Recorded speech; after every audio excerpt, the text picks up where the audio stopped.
2023년 5월 11일 목요일 경제뉴스 모닝 브리핑을 시작하겠습니다. 미국 뉴욕 증시 상장사인 쿠팡은 올해 1분기 영업이익이 1억 677만 달러로 전년 동기 대비 흑자 전환했다고 10일 공시했다. 지난해 3분기, 4분기에 이어 3분기 연속 영업 흑자이자 처음으로 1억 달러대를 웃도는 영업이익을 달성했다. 매출은 분기 최대치를 경신했다. 1분기 매출은 13% 증가한 58억 53만 달러를 기록해 지난해 4분기에 이어 7조 원대 매출을 냈다. 김범석 의장은 실적 컨퍼런스 콜에서 전체 사업의 2년 그물음을 창출하겠다는 약속을 이행했고, 이는 신사업에 수억 달러를 투자했는데도 거둔 성과라며 광고나 쿠팡이츠, 와우 멤버십 수익이 아닌 제품 커머스 운영 개선에서 비롯된 것이라고 강조했다. 다음 뉴스. 조 바이든, 미국 대통령과 공화당 소속 케빈 메카시, 하원 의장을 비롯한 의회 지도부는 현지 시간 9일 백악관에서 직접 만나 부채 안도 문제를 논의했으나 입장 차만 확인한 채 빈손 종료를 했다. 양측은 오는 12일 다시 회동하기로 했다. 백악관과 민주당은 한도 상향은 당연히 해야 하는 것인 만큼 협상 불가 사안이라는 입장이다. 반면 하원 다수당인 공화당은 부채 안도 상향과 재정 지출 삭감을 연기해야 한다는 주장이다. 시장은 협상이 결렬까지는 가지 않을 것으로 보고 있다. 그러나 문제는 내년 대선을 앞두고 공화당이 예상보다 강경하게 나올 수 있다는 점이다. 다만 크게 동요할 일이 아니라는 관측도 있다. 다음 뉴스. 도요타는 10일 2022회계연도의 매출이 37조 1,542억 엔으로 전년보다 18.4% 늘었다고 밝혔다. 엔화 약세 등에 힘입어 2년 연속 매출이 사상 최고치를 기록했다. 도요타와 렉서스 생산 대수는 913만 대로 6년 만에 최대 판매를 기록했다. 올해 영업이익이 10% 이상 증가할 것이라는 장밋빛 전망도 제시했다. 다만 순이익은 이 기간 14.0% 줄어든 2조 4,513억 엔으로 4년 만에 감소했다. 엔화 약세에 힘입어 매출이 늘었으나 원자재 가격 급등과 반도체 부족에 따른 비용 증가로 순이익이 감소한 셈이다. 다음 뉴스. 현지 시간 9일 블룸버그 통신에 따르면 링크드인은 오는 8월 중국 전용 구직 앱 인커리어를 출시 2년 만에 폐쇄하기로 했다.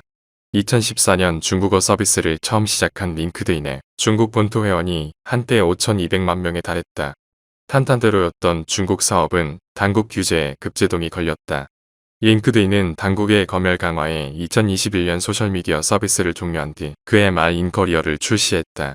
당국의 검열을 피하기 위해 게시물 업로드 등 소셜미디어 기능을 없앴지만 이 때문에 토종업체들과의 경쟁에서 크게 뒤처졌다. 다음 뉴스.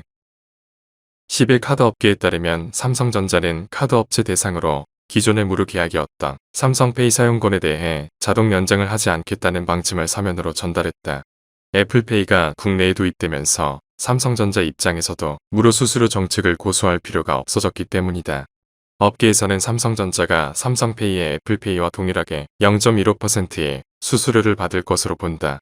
지난해 카드 승인 금액이 1,100조 원에 달하고 삼성페이 가입자 수는 2천여만 명으로 전 국민의 39% 수준임을 감안하면 애플페이와 같은 0.15%의 수수료가 부과될 때 카드사들이 연간 부담해야 하는 금액은 6,400억 원에 달한다. 다음 뉴스. 영국 코발트 연구소가 현지 시간 9일 공개한 연례시장 보고서에 따르면 인도네시아의 코발트 생산량은 2021년 2,700톤에서 2022년 9,500톤으로 3배 이상 급증했다. 덩달아 생산량 순위도 호주, 필리핀 등을 제치고 2위로 껑충 뛰었다. 다만 세계 1위 생산국인 공고 14만 5천 톤에 크게 뒤처진다. 주목할 만한 점은 인도네시아가 전기차 배터리의 또 다른 핵심 소재인 니켈의 세계 최대 보유국이자 생산국이라는 점이다. 인도네시아산 전기차 관련 원자재 확보를 둘러싸고 서방 국가들과 중국 간 경쟁이 더욱 치열해질 것으로 예측되는 대목이다.